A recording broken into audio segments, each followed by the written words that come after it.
If you are building something in someone's traditional territory, they need to be a seat at that table from the very beginning of the conversation.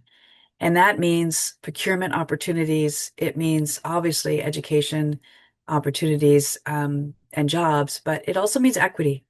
And if interested, now every First Nation is going to want to engage in a different way, and that's another thing that I would say to take away that not one interest-based agreement is going to be right for every nation that is interested. Some will only want a small, um, piece of that engagement, and other nations may want to actually talk about equity.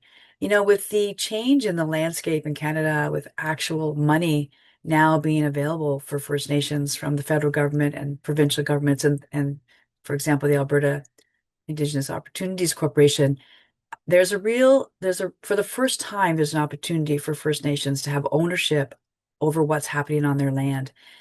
They're no longer held back by the fact that they can't own property and have to go through the Indian Act in order to have ownership in something. So this is a real change that's happening across our country, and I think the nuclear industry, as well from what I've seen in Ontario and New Brunswick, is really leading in this area, and I expect to see the same in Alberta.